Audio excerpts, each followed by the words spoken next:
Two things I just want to get out of the way. Yes, I have watched the Lord of the Rings movies now, and they are great movies. I love all three of them. The second thing is I spent a day in New York with my friends and I was screaming a lot, so my voice might sound a little bit hoarse right now, but that's why.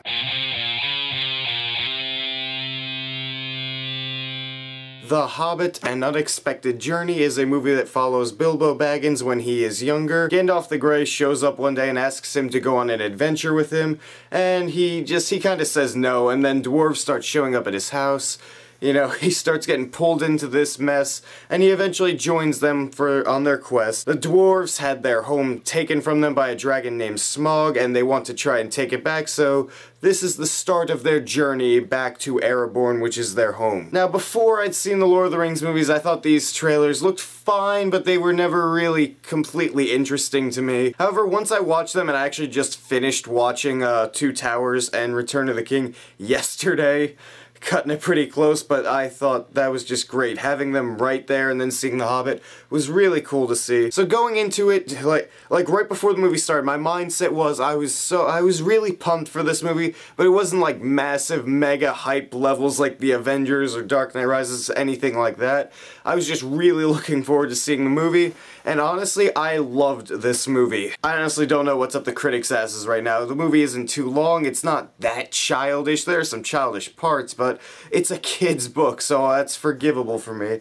And honestly, the action is some of the best I've ever seen in all the Lord of the Rings movies combined. First you have Martin Freeman from the TV show Sherlock, who plays young Bilbo Baggins, and I thought he was perfect for this role. He's really likable, you really get behind him. As soon as he joins this journey, you're kind of seeing the journey through his eyes, because you're not one of these dwarves, you're kind of an outsider to them, and that's what he is for most of the movie. So that was awesome, and of course, Gandalf is returning. Ian McKellen is great in this role. He's always been great, and he always will be great in this role. There's nothing for me to say. He's perfect for this role. Then you have Thorin, who is the leader of the dwarves. I don't know the actor's name, but I am going to look it up very soon because he was great in this movie.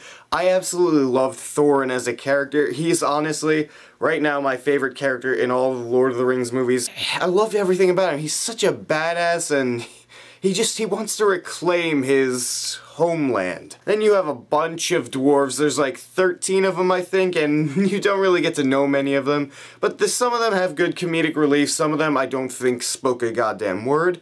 But they were enjoyable when they got some screen time for themselves. Now, of course, you have Peter Jackson returning to direct this movie, and he just brings us right back into this world that we were in for 3 movies. And I absolutely was enthralled for every single minute of it. As soon as it started, I got sucked in and didn't stop until the movie ended. I don't understand why people are saying this movie takes a while to get started. It doesn't take any longer than Fellowship of the Ring took to get started, so I don't see that. And honestly, I really enjoyed the story of this movie. I really like the dwarf story. Honestly, the dwarves are my favorite race for Lord of the Rings, so getting a bunch of them and just going on a journey with them was a really cool idea, and I really enjoyed it. Now, I saw this in IMAX 3D at Lincoln Square, that giant IMAX there. It was absolutely beautiful. All the visual imagery in these movies, especially this one, there's so many great shots in this movie. It was so amazing to watch. There's so many great shots in this movie. I absolutely love the cinematography for these movies. You get a bunch of wide shots of all this area that they're covering. And yes, they do use more CGI in this than they did in the Lord of the Rings movies, but the CGI looks damn near flawless, and I absolutely loved it. It all looked realistic. The Goblin King at times had a little bit too much of a CGI look, but aside from him, I just thought it was fantastic. Gollum, even though, yeah, I forgot to mention him. Gollum, even though I don't like the character, I'm sorry, I don't. He looked great in the movie, and I guess that's a plus. And like I said before, the action in this movie is some of the best you've ever seen in Lord of the Rings movies.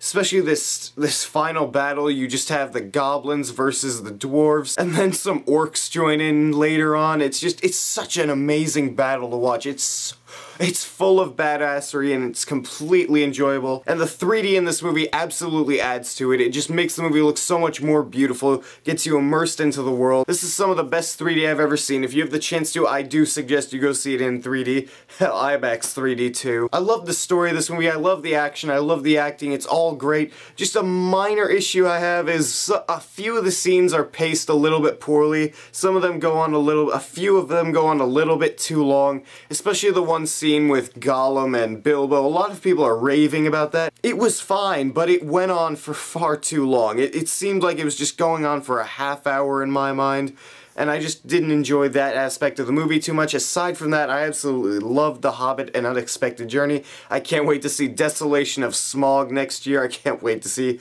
Benedict Cumberbatch as the Dragon Smaug. That's gonna be great. And okay, I wanted to save this for 2013, but honestly, we're gonna be getting a lot of quality movies in the next few weeks, at least I hope so.